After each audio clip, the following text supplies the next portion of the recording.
when I was growing up, I would cry a lot. And I was, like my parents were divorced. And so I would always think like, oh man, crying is just, that's for girls. And I would feel very inadequate for some of the things that I would believe and feel. And then I realized as I continue to get older, everybody's uniqueness is important to honor their uniqueness.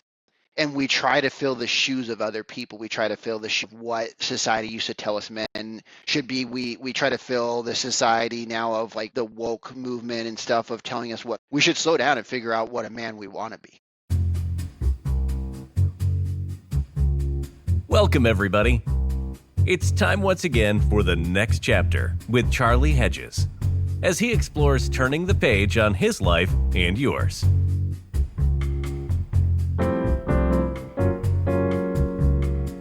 Hi there, and welcome to the next chapter with Charlie.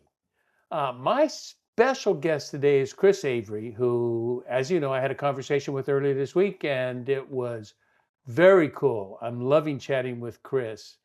And his crew writes this, and I like this: with a humble but steadily growing community of 5,000 Christian men, Chris Avery brings a grounded voice to topics like discipline, fatherhood, and the gritty side of spiritual growth, which I want to talk more about. What is the gritty side of spiritual growth?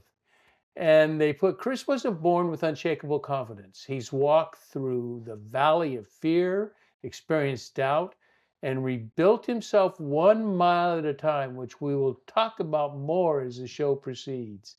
Chris has coached more than 1,000 people, helping men especially find clarity, resilience, and deeper identity in Christ.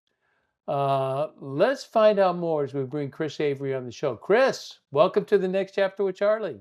Thanks, Charlie. I appreciate it. That's quite an introduction. I need to have maybe those people should speak for me because they make me sound really good, Louise, have you have them on, I know. Yeah. Do you have any idea who they were talking about, Charlie? No.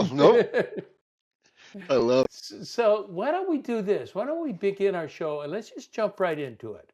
I used to do let's warm up and talk about each other, but listeners are not interested in that.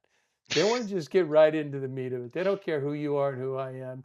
They want to know, do you have anything entertaining, interesting, or of growth potential for me? And I want to begin the conversation today with your work on men, as I understand it, primarily from the ages of 25 to 45, although other sides, but that's your bold Main work. target. Yep. Yeah. And you talked to me about the emerging role of men. What is the emerging role of men in our society today? Yeah, and I know we even talked about this briefly in the pre-interview. It's such a new exploration, because of the conversations of talk masculinity and then the women's right movement. And we went back even to the 60s, and I listened to one of your other podcasts and you talked about being the revolutionary of, sex, drugs, and rock and roll and dropping out of college. So, oh my goodness, I told you all that? no, not a podcast that I listened, one of your podcasts. Oh, I told everybody that. Okay. You did, yep. And me. You told me and everybody else. And I think the question really is we put so much stuff on what a man be. And if you look from the 50s to even the early 90s, it changed. And in the 90s, it changed to men were more of thought like a person that provides like consumer goods. So we became much more about a consumer society and just that the worldly, the money things, the most important. And I'm sorry, I don't remember the late it was Becca, dang it. She was on your podcast and she talked about purpose back in November. And oh my. That's okay. I do weekly podcasts, and I'm terrible with names. That's okay. I have to look it up. Yeah, she wrote a book and she was talking about purpose. And the main thing I want to really emphasize is as a man, from when I was growing up, I would cry a lot. And I was, like my parents were divorced. And so I would always think like, oh man, crying is just, that's for girls. And I would feel very inadequate for some of the things that I would believe and feel. And then I realized as I continue to get older, everybody's uniqueness is important to honor their uniqueness. And we try to fill the shoes of other people. We try to fill the shoes of what society used to tell us men should be. We try to fill the society now of like the woke movement and stuff of telling us what men be. And the truth of the matter is we should slow down and figure out what a man we want to be. Right? And we That's don't cool. do that. We don't do that as men. We just accept, we pile on, we do more, right, Charlie? We just gotta do more. And if I just do more, and if I more what society, if I provide more money, like I heard somebody on social media, and I'm not dissing how much you make or not, like in the world, but this guy said, like, if I made under $400,000 for my family, I would be disgusted by myself. Oh my God. And you're like, well, that's most people in the world, let alone America. They make under 400K. Yeah, And if that is, that's like 10 people's yeah, that's the wealth of 10 people in for sure, America, for sure. or And if maybe 8. and the challenge I find is like that's how we measure men. Is like, do you make enough money? Are you providing these things? Opposed to that's all worldly stuff. And I'm fine with worldly stuff, but the truth is, if you don't look at your spiritual and your internal growth, and that's the reason I said we need to slow down on what we want to become. Because most of the time we have an identity of who we are. And we need to fall in love with more of that identity and realize we can progress and grow in that identity. But part of that identity is meant just for us, not for anybody else. And so we understand what we're driven by, what we're determined to do, what we're, motivated, inspired, whatever words you want to use. Then we can have a foundation built of who we are. Then we can start to build out what the man really wants to look like in this society. And then I think that's the thing that most people aren't taking the time just because we're so busy. We have kids, we have jobs, worried about the next meal, from thing to thing. And it's really about slowing down more and taking that Do time, you that think it space. has, as I'm listening to you, and this is I really want to listen because I don't have a lot of contact with men between the ages of 25 and 45. Hmm. I'm 76 years old, so I've seen that movie, but I saw that movie 30 and 40 years ago. So Hmm. I saw that movie in a very different world. And I like what you have to say. It's about a man taking a look at himself and saying, who do I want to be? Yep. And does he ask the question, Chris, who do I want to be as a man, or who do I want to be as a human being? Those are two It's, different questions, it's it a great seems. question. Yeah. And I think they give you two different answers. Oh Um, yeah? I think so. I think because the way it is it is correlated around the way we interact with other human beings, right? So as a human being, I'm going to interact with you differently than I am going to interact with you as a man to man, if that makes sense, right? Like Yeah? I don't interact the same with you as I do with my wife, Okay, because okay, got it, got it, they're got it, two got it. different roles, and right, and so Yeah. that's the thing, We like, can we can throw the F bomb out more. right, absolutely, like I can tell you this, that in my life when I go out with men, it's much more like, oh yeah, let's get going, let's like stuff. You treat each other different, you joke with each other different, and then when you're around my little girl that's 3 and my wife, they expect me to treat them differently. And neither of those are better or worse. And I think that, again, going back to just the way the world's working right now, is it just feels confusion of what a man is. There's so many different types of what a man should be, but there's not a lot of exploration of who should I be in the situation I'm in, because different men show up in different situations at times. Go ahead. That's interesting because but they're so integrated. It's hard to distinguish at points. They are so integrated, but it's true. If you have a men's group, you add a woman, it changes the dynamic of the group. Every If you time. have a men's group, I mean, if a women's group and they add a man, well, they're not going to add a man. So so we don't Don't worry, even get a don't worry chance to about that. Yeah. find out. Yeah, don't worry about that. Yeah, Yeah. and I don't want to say you're a different human being, but certainly, like, you show when you're there's a guy named Les Brown. Do you know who Les Brown is? He's an older gentleman, but he was in personal development from like the late 80s to the early 90s. Very big in it, but he's like, he's got his walking friends and he goes walking with them. And then he's got his like fun friends, so they go out and do fun stuff. They go to baseball games and stuff together. He's got his personal development friends, and here they're different because they sharpen the edge of the man that he wants to be in different ways.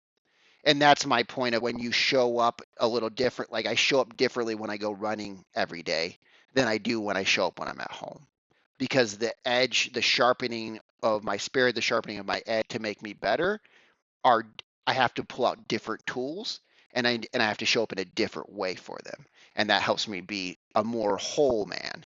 Because I like to always think of, like Michelangelo got interviewed after he carved the David statue, and This when they is like a real live interview. He did this yeah, as in a fake. yeah, yeah. Oh, okay, I mean, at least whatever. that's the way history says it, right? It was a real interview, and he gets interviewed, and they asked Michelangelo, how did you carve David? And he said, "Oh, I didn't David. David was always in there. I just chipped away all the unnecessary Yeah, things, yeah, and then David revealed himself." And that's what I'm saying. As men, we're piling on so many things, and we have 300 marble crap that we're walking around with every day. And we just have to slowly chip those away to find out who we are at our core, because then we can walk into our real life and our real existence. So are you suggesting then that there is sort of a social drive to be a certain way rather Yes. than my particular way as I'm built? Yes. And there's also just a dishonoring of who you are in that way. Of like, if I go out with my friends and I feel like I need to cry or something and I'm around men, I'm gonna do it, because that's gonna like I'm suppressing who I really feel like I am. Then the society is shifting and shaping and adding marble to the man I am. Opposed But to you if I can't want do to, that around women. You don't feel you can cry around women? oh no, I do. I just was using that as a reference. No, I but can definitely, I think that's a great example because you're suggesting more vulnerability. Is there more when you said around men? Is there more vulnerability with men than there is with women in general? no, I'd say less. Do you agree? I would too. See, Yeah. I would too. My dearest and deepest friends. I mean, I have a couple of very deep, long lasting. I have one male friend that we have been together since the late 80s. And so we know each other very deeply, but I don't have a lot of other people like that. But I do enjoy conversations with women. Um, I don't know why. I and it's funny groups. I used to run back in the day when I was in charge of when I did ministry at a church, and we were at that time about a 15,000 person church, and I was in charge of leadership development and small groups, which meant all small group. I was the group guy. I'm writing curriculum. I'm writing all these things for group. I'm doing, I even taught men how to write their own curriculum. We would or taught Wow. families how to write curriculum. It would be men and women. And they would come together and we would teach them how to write curriculum. But after all of that, Chris, I I have no group activity in my life. I'm an introvert, Okay.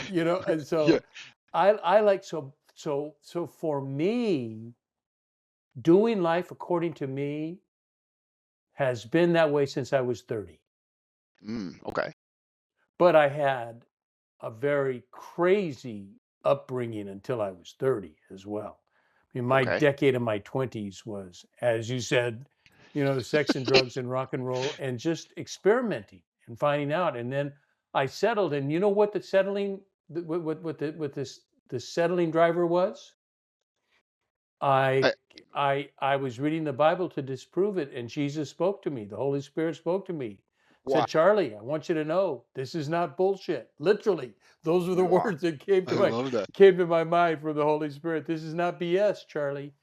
And it was my introduction into relevant, not necessarily orthodox, nor demanding certain rules and regulations, but it was that allowed me to carve my own destiny. Mm, So I've carved my own destiny the whole way. mm. For And for and sorry, go ahead. no, no, no, no, please, you. I talked I too just want to much. say first, like, I love the spirit because it speaks individually. Some people will go like, "Oh, my spirit doesn't say that's shit." Yeah, that's because your spirit speaks to you in the way you hear. I hear the spirit in my way. So first of all, I love that. And second of all, man, just looking at our lives, what is more fulfilling than figuring out the way we want to live this thing and carving it out? I'm not, Absolutely. and I want to be honest, Charlie. Like, I'm not talking about happiness at all. I'm not even saying it will bring you happiness because I'm not in this world for happiness. I'm in this world for fulfillment and growth. And that's one reason I've chosen the pathway I have is because of the growth. So to me, I look and go like, will you have the happiest moments because you carve out your own way? Yes. Will there be extremely challenging things because you're not going the normal society? And some of the challenges is just you're building friction and pushing up against what everybody else tells you should do. It becomes challenging your own mindset. So to me, I look at it and go like, man, carving out your own way, that is the way. That is what we're here That for. is the way. So tell Yeah. me, why don't we talk about you? Tell me what is the way you have carved? Oh, geez. Um, you know, now he's getting real. yeah, man, ooh. And I want to be honest that I think most of us have an out of the way we want. If I'm dreaming up my dream in bed and I'm laying there and I'm like, oh man, Chris, carving your way, it's gonna look this.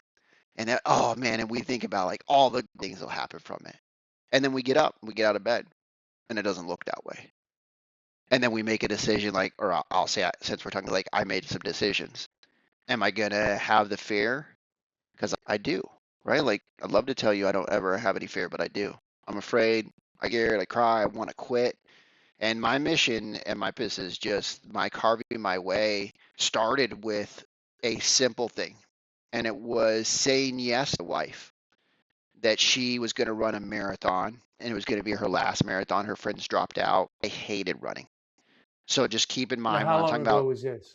so that was 2019. We ran the Okay. marathon. Yeah. Okay. So, and the reason I'm emphasizing this is because I want to emphasize carving your way doesn't always have to be like, oh, I love this and it looks good and it feels good, so I'm doing it. Like my thing was, I'm gonna run and I'm gonna support my wife, and I hate running. But that day when I finished the marathon with no training, it unleashed something in me. It showed me something of the value of going up. Like it gave me something. I gave the world something from it. And so to me, I go like, if those two things come from something that's very hard and very challenging and something that I really do hate. I did 5 times in 20 years, literally 5 different times running in 20 years. I hated it so much. No, you didn't hate it so much. I've never spent any time running. That's how much Oh I yeah. hate it. Okay, cool. Well, there you go. So I mean, I was you say I you was only did easily 5 times. influenced. To me, 5 times you're a, I'm a you're a convert. I'm a Olympic runner. Um, Yes. I love it. And so, really when that part was just the getting, it's like the water that drips. And water that drips makes like amazing erosion over time. But the purpose or the carving my way, I think if I looking back before that even run, I now link back and I go like, oh, there was that one time I ran when I was 13. Okay. Man, that really ties the run around the marathon or run the marathon. And so all these things, when you look back, it's like Steve Jobs says, you can't look forward and connect the dots. You only connect the dots looking backwards. Hmm. And when I do that, and I have that quote, if anybody's ever heard it, I'm going to just repeat it one more time. You can't look forward and connect the dots, but you can look backwards and connect the dots. And then apply them to the forward Yeah. movement. Yeah, and it shows you a bigger picture and a bigger why, and then you look back on things where you go like, that really sucked. Like, yeah, but I had to do that to get here. Like, oh, now that gives me value. Now I'm grateful for that thing that sucked. See, that's a superpower. That's one of my superpowers, I think, is taking things that really suck and going, nope, I'm grateful for them. Like I was molested when I was 5 and 6 years old, and not And that you it's wonder why you cried? no, I don't. No, I know. I'm very um so when I was molested, it took a lot out of me for a lot of years, and now looking back, I'm very grateful for it. and I'm appreciative that it happened to me, because who better for it to happen to, and who better for now help other men that are going through the same thing if they need that support. And so again, going back to just the carving, I think the carving really is, it is carving. It's you carve a piece of wood, you don't take a big chunk out of the wood. I'm not even good at wood, I just enough. Like, you don't take a big huge chunk, you slice little pieces up. And then the wood starts to, in a sense, the marble starts to chip away, and then you see the David inside. But choosing our course and choosing the running around the perimeter and things like that, which we can talk about, is just something that never was on my radar. Never would have I told you 10 years ago that I would be doing this. Because we say yes to one thing, because we go do something that's challenging, because we up in the face of fear and get up and go through the worries of finances, or how the kids are going to be taken care of, or any stuff that are the common worries that men have, or people have, or not men, just people have in America. Like, that starts to shape you. And then every time you give up, run, that again, like a split off of who you are. And you can stay on that ramp and go this way for a long time, or you can quickly listen to your inner self and you can redirect. And the question is, how do we get good enough people to help us redirect ourselves when we've gone too far off the path? Where are the good enough people? What is a good enough people? That's a great question. I really think it depends on who you are. When I say good enough, it goes back to even who a man is. It's specifically directed to you. Because again, people that are going to be around you are going to encourage you to do stuff, or to help inspire you or direct you to move forward on your mission. Those are different people than are going to help me, if that makes sense. Yeah. And you know what I'm wondering? I'm thinking about the David work. Hmm. And undoubtedly, David, Michelangelo's carvings are just, they're Michelangelo's carvings. That's why we've been looking at them for thousands of years, or I For don't know how sure. many years, long time. And but to me, that sculpture is only the external reminder, an exquisite external reminder of the core qualities of David. What Okay. we're looking at are core internal qualities of the nature of David. That is what I think Michelangelo would be getting at. If I were Hmm. Michelangelo, that's what I would be getting at. Hmm. Is how can I portray the inner core qualities in a representation of the likeness? Mm. And what are let's just go back to you. Now I'm coaching you. Now I'm asking you, what are your inner qualities that drive you, that are taking you? I'm less interested in that you're running than why you're Why? running. Yeah. Appreciate that. And if you say health, you're going to lose me. Oh, There's it's something else. There's something else going on about running that's driving you to run. okay. So, Charlie, first I want to say I will never tell you it's my health. People have asked me, like, "Hey, are you worried about your body breaking down?" And a doctor, when I first started so I started running 4 years ago. So I've run for 4 years every day straight, Every day. every day consecutively. So started with 1 mile. Now we're running 17. But I want Every to go day? every day. Yeah. So right now we're running You 17 run miles every day. 17 miles a day? Yeah. Uh huh. How So long does almost. that take? I got So, to, we got to do a little detour. How long all does right, it all take right. to We'll run come. 17 Well, I miles? want to act to the why, because I think that you hit with the why is the most important. But we'll come Okay, back to that. okay, yeah, yeah. I got into No, too no. specific. Never mind. We'll No, go go into to the we'll go why. into specifics. We'll come back. So the whole point of just, we're training to run the perimeter. So for in 2027, for every day of the calendar year, 365 days, we'll run a 50K, which is like roughly 32 miles. So we'll run 30 miles every day for every day of the year. But the training started with 1 mile, because I never run for a week, so I didn't even know if I could run every day for a week. So we started with 1 mile for 7 days. Then I was like, let's do that for 90, and then every 90 days we'll go up a mile. So we're up to 17. We'll be up 18 here in about 18 days. You're We'll going to run. continue going up a mile. There's no satisfactory point. There's always got to be more.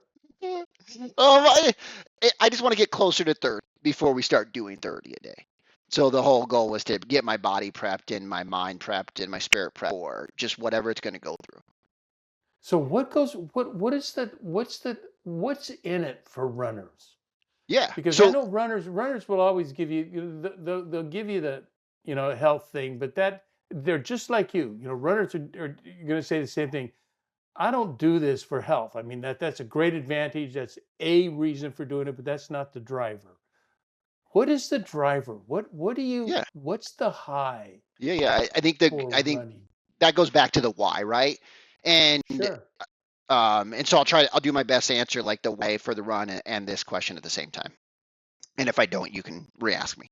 So when I look at running and going back to the doctor that did the physical on me when I was, starting the run, was he came in, he's like, oh, at your age, and I think I was 30, not, or let's see, I was 4 years ago, so I was 37, and he's like, you shouldn't run at your age, you shouldn't run every day. And I was like, okay. He never asked me what my intent was. He never asked me why I was going to run every day. He never asked me my goals or my aspirations. He just told me information. One of my quotes is, I don't listen really to anybody that gives me info before they ask me questions, because there's no research done, so they have no idea what they're giving me any suggestions about. They just are trying to give me a suggestion from their own perspective. It's a great perspective. Thank you. Thank you. It's taken years to Yeah. learn that. So the doctor tells me, and then I have a guy that, I'm sitting at church. He's like, aren't you worried about your body breaking down?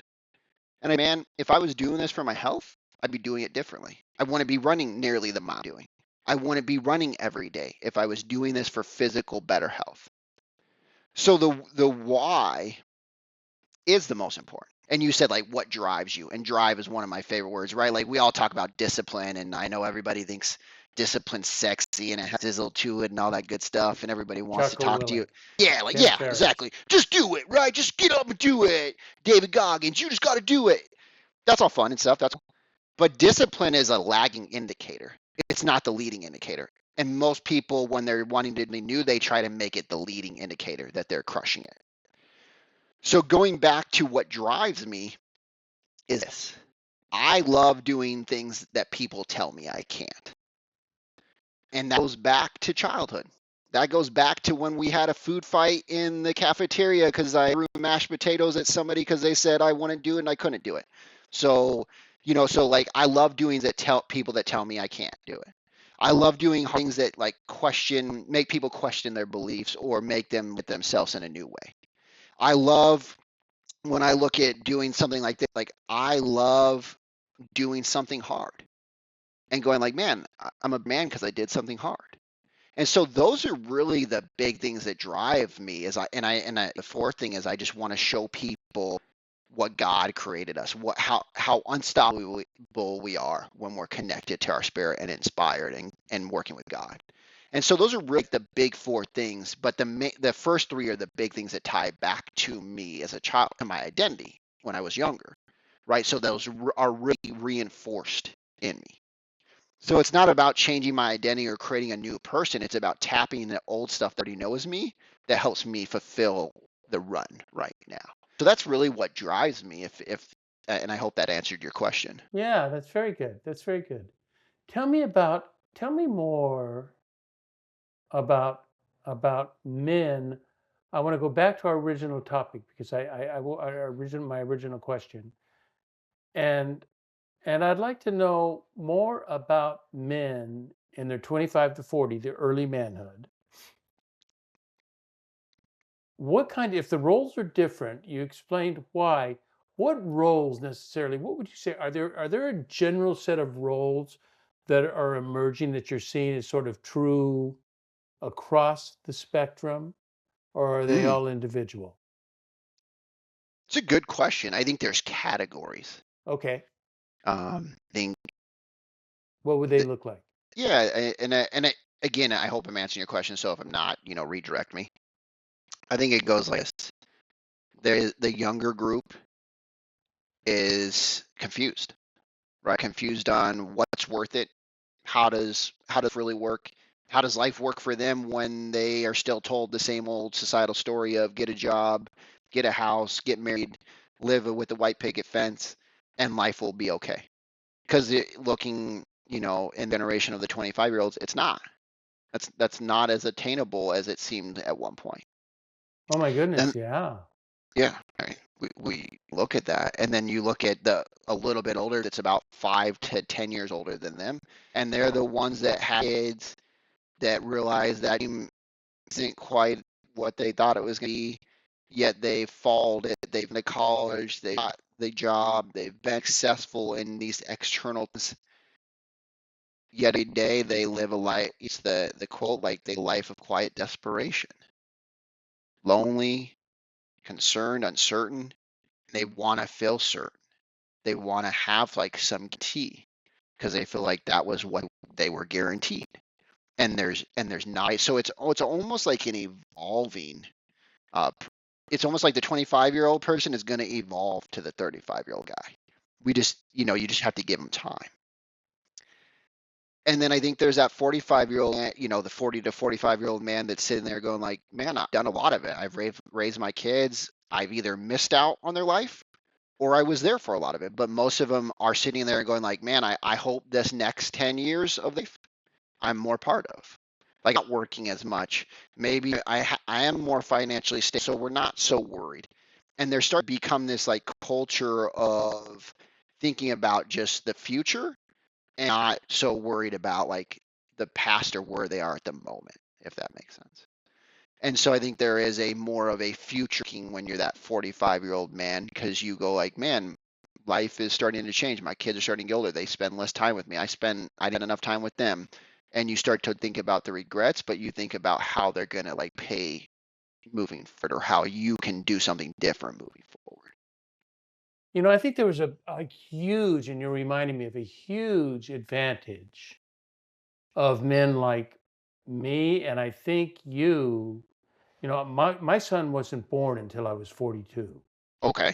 So I didn't have, I had already found success at 42, or success. I had a good career. Yeah. Um, Things were going well. I was established in my community and in my services. And so I was much more comfortable. Mm. And I looked at life differently than, I didn't, I had my concern was my son. That was, that was, that was it. And, and it continues to be it today. So there's no, there's my wife and my son, and that's what matters to me in my life. And as a matter of fact, when we're off the phone, I'll give him a shout. I love that. And he's in Cleveland just now finishing up a workout, Okay. and and getting ready to go back to Texas on Saturday, and then in 2 weeks he'll be in spring training. Oh But wow. Okay. So he's back. He's working out like for baseball. oh yeah, yeah, Okay. this is he's in the gym, and he's lifting weights, and he's hitting, and he's Okay. working with the hitting coach and working Got on it. hitting. Okay. He may have struggled with hitting, but it's not because he doesn't work on it. It's he works hard, and so Yeah. he doesn't let the struggle defeat him. I He love always that. said, "This is my year, Dad. This is going to be my year." That's really cool. And it's great. It's great. At 33 years old, that's the way he feels. Yeah. Yeah, but it was. I think there's an advantage. I don't think it's practical for everybody to wait till their 40s to have kids. That's going to be odd. Yeah, for sure. That changes our world. But for those of us, I wasn't married until I was 37, and then we had Okay. a hard time getting pregnant. So it wasn't like this intentional. I'm going to wait till I'm 42. It's just those are the circumstances of life. Absolutely. But it creates we're a very different parent, and you're much the same. You have young children, right? Oh yeah, three. My little girl 4 soon, and my little boy will be 1. So yes, And you're I'm 43. 41. No, You're I'm 41. 41, but close enough. 43, 41. He'll be 42 this year. Yeah. So I definitely had kids older. It's the greatest blessing. Do you I see an you know advantage of it being older? That absolutely. you're I that you can pay more attention to being a father now than you could at 25? Yeah, the because you only have mixed. sorry, go ahead. I would just say you have mixed responsibilities. Yeah, I think it's. I almost want to say this. I don't know that it's mixed responsibilities for me. It's that I have clearer priorities, a Ah, clear understanding of what I think really matters. And I have this quote that I say, the things that most of us think matter in this world are like are made to matter, yet they don't really matter. Yeah, the things that aren't made to matter the most, yeah, I like that. right? And the truth is, like, we could do a lot of different things, and I would have when I was 25 or 30. I would have done a lot of, I would have put a lot of things as Oh, priority in front of my kids and in front of the other things I'm doing. And I realized, like, the stuff I thought at 25 mattered, it didn't. The stuff I thought at 30 mattered, it didn't. Sure, we'll look back at 40 and 70 and we'll realize there's some things that we still think matter that they don't. But it's that refining fire. And I don't, you get that by age sometimes, because you don't always even get it by age, but what you go through and what you your grow through. experiences. Yeah, Yeah, your yeah. experience. You grow through matters way more than what age you are. And so to me, I think when I look at certain men, I go like, oh, this guy is 30, but this guy's 29, but he is way more emotionally advanced in just what he's gone through because of what he's gone through. So I think a lot of times it's not necessarily that I have less to do. I'm clearer on my priorities and I'm clearer on saying no to things that I really don't need to be doing. That's why I love the verb becoming. That we're in a process always of becoming, and you're describing a becoming sort of thing. Absolutely. And I don't know that I had goals as no, I know I didn't have goals for what is a man going to be like. I mean, Okay. Okay. those Yeah. thoughts didn't even occur to me. Okay. It's just that I was comfortable with myself as a man who I was. I was comfortable with myself as a father. I was and continue to be comfortable with myself as a husband.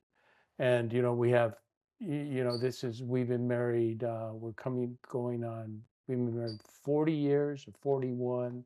I can't Congrats. remember. That's It's long impressive. enough, Yeah, and that's not getting married till 37. We've Uh, got 41 years. right. Impressive. Yeah. Well, it's in that process of becoming. And maybe in the process of becoming, I want to get to this question before we get too much deeper into the show. But maybe the idea of becoming and what you've been describing in the emerging role of men has to do with what you're calling what I read the quote, the gritty side of spiritual growth. I really want to know, is that what we've been talking about actually, is the gritty side of spiritual growth? I believe so, Charlie. Like when we look at it, um, again, I'm talking to this guy and he was, asking me about the run. And we talked for a couple hours and he's like, man, it feels like you feel desperate. I said, you know what? My biggest concerns is in America, life is so comfortable. It's easy. You can make it easily. Like there is no desperation. And I said, I think we should all be desperate to like, at least in one thing in our life, we should all feel desperation and for that spiritual connection, for that God connection. When we have that desperation, man, we are hungry. We are ready to eat. We are ready to digest the word. We are ready to digest the fear. We are ready to understand the fear in a different way. Because that is the grittiness to the spiritual growth. Is most people go to church, they do their daily task, and they go like, man, life's okay. Like I could tell you about these things, or this sucks, and life happens, and tough stuff comes. But when you go out and you choose to fight tough stuff, when you go out and you go like, man, I'm gonna let the worldly stuff melt away as much as possible, and I'm gonna be so focused on the spiritual growth that Yeah. you get so deep and that grit is so real, and sometimes it rubs into wounds and it hurts, but you get growth from it. And sometimes that grit rubs off, builds a new pathway, and you go like, oh, more opportunity. I thought I was gonna quit. I thought I was gonna die today. I thought I was gonna give it all up, but there's one more step forward. And that's where the grit of the spirituality leads you in a far different way than worried about the worldly stuff. But it is, it seems to me that spiritual growth too often that can be relegated to my relationship, no, my religious relationship with God. Mm, And then hmm. what is my religious relationship like? And I think what you're talking about, what I'm talking about, is whole life. Absolutely. Spiritual growth. I come to my spiritual director with life experiences. Do I have knowledge about spiritual depth and spiritual ideas? I've done plenty of reading. I do quite a bit. I've got 2 master's degrees Wow. in spiritual work in the Old Testament and New Testament, Wow. Greek and Hebrew. Um, but I have come to find out it is a very integrated sort of that it's integrated in our real life. Our real life and our spiritual life are not two separate things. And if we try to address those separately, there's a place for addressing my spiritual part of my core relationship with God, my knowledge of Scripture, my understanding of God, my no not my knowledge of scripture, my familiarity with the text. I Well love that said. a guy that I like that's a really good speaker, he's very familiar with the biblical text. You Mm, can see he's not a stranger to the biblical text. And I think that's what I continually search for, is my familiarity with the text, is that mm. I read the text and I ingest the text. I don't read it just for information. I read it for, as you said, inspiration. Although I'm not desperate, but I am. Instead of for me, what I would call instead of desperate, for Yeah. me personally, it's I'm curious. Mm, I am. I am crazy curious. I I just love want that. to know. I want to find out. I want to know more. Tell me more. Tell me more. And that's what serves me. Okay. I like that. I like the curiosity. I think, you said another thing, which is when you look at scripture, I used to just read scripture, and now I digest scripture, right? And it says in scripture, it says, man cannot live on bread alone, but and that's because you're supposed to read the word and you're supposed to take it in and eat it because it's savory and it's sweet and it has a flavor and you digest it and it becomes, it gives you a heart change or a soul change. And to me, like when we look at religion, um, God, like Jesus didn't die on a cross for religion; he died for a relationship. And when you get, if we believe that God built this whole world, which I do, then the world is your spiritual training ground, because you're a spirit having a human experience, not a human having a spiritual experience. That's a So very good way to put it. thank you. And so when we look at that, like really, if we're in the world is not meant to, like, in a sense, take all of our energy. The world is meant for us to look in and go like, what does this do and what does this give us to grow spiritually? And I think that's the big difference, is most of us split those two. We go like, here's our worldly stuff and then here's our church or Sunday activity or whatever it is, right? And yet when we understand it's all together, that's what really matters and that's how you grow. Like you can't separate the two and have as much full growth because they're not meant to be separated. Yeah, I bring into something I write a lot about is that there was a time I read scripture for information. Now I don't read it for information. I read it for inspiration.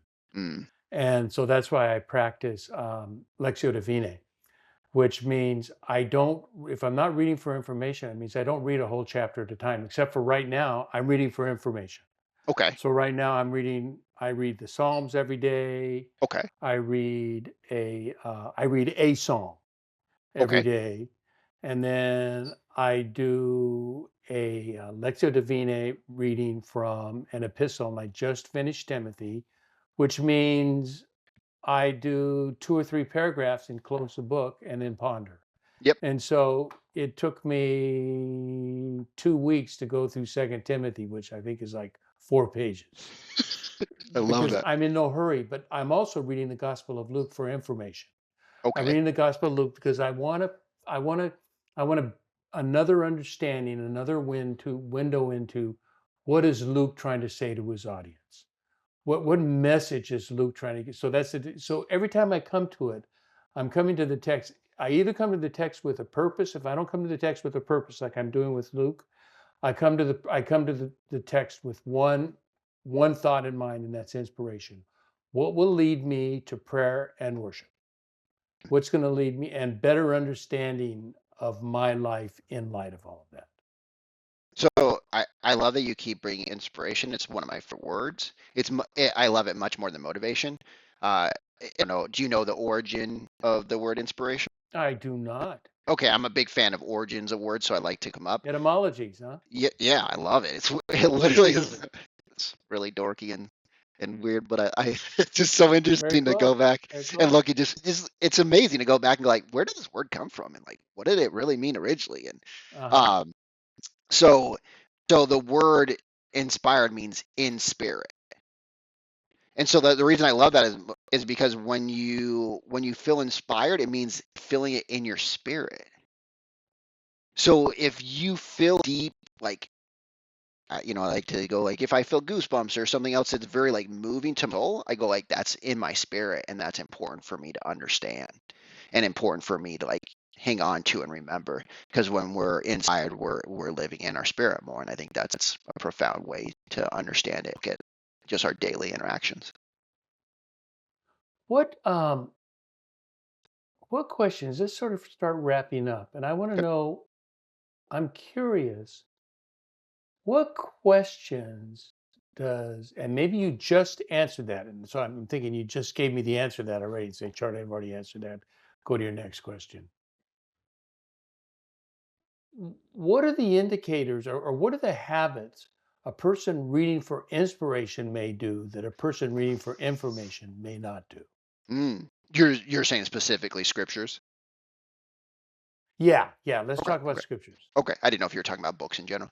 I mean, Charlie, I think you are able I to. treat books the same way. So, Okay, too. but if we're That's talking what I about was gonna books, say. That's the reason I just wanted to make sure we like. I'm talking about yeah, we're all talking things that about need. scripture right now. Though we're Right. sort of Like I think of it this way, and you already nailed it. So I'm just gonna kind of pick off you quickly.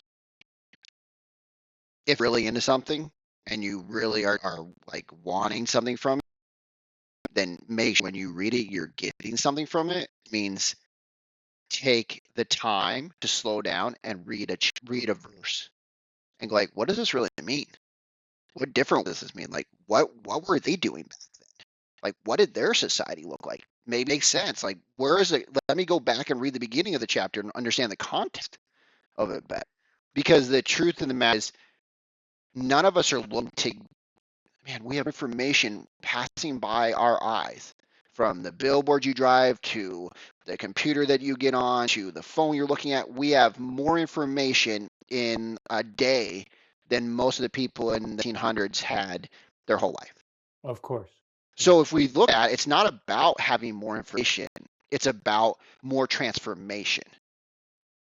And when we take the information and we slow down and we digest it and we get a soul and a heart change, now we have transformation.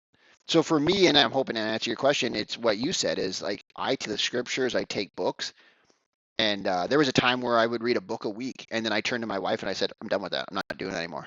Like I'm not applying anything. I'm just reading. I'm trying to hit a number and like read a book a week, and that sounds cool and looks cool to people, but it means nothing if there's no transformation.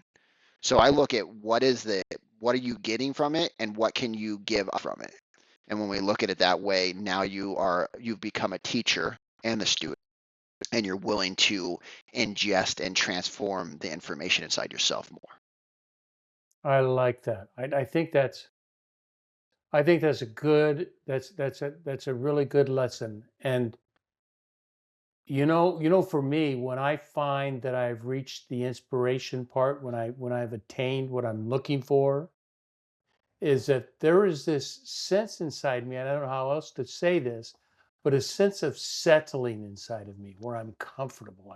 Mm, I've settled. I've not settled for, I've settled in. mm, I've settled into the information, and I I've love settled that. into the thought and into the inspiration. And that just becomes I let that sort of seep into my body and become this sort of transforming that I don't even know I'm transforming, but it's this transforming movement that's going on in my body. That's beautiful. I like the way you put that, Chris. I like the way you put it. I'm gonna steal some of that just so you know. Hey, Well, Charlie told me this, and then I'm gonna share it with people. Get go ahead and information. do that. I will. I will. Chris, thank you. What a fun show. It's Th- been fun talking to you. Thank you, Was that Charlie. I enjoyed it. was that an abrupt ending? No, that's great. You got to Oh, end it. okay. You got to end it at It some point. all of a sudden it felt like abrupt, and I thought, no, Yeah. I don't think so. But if he thought so, I could carry on. We covered a ton Chris of Avery. information. I appreciate you having me on. It was really fun and great, and just great to get to know you better. Oh, thank you. Likewise, it's Yeah. fun. And I also want to thank everybody for tuning in to the next chapter with Charlie. And until next, as always, this is Charlie Hedges signing off. Bye for now.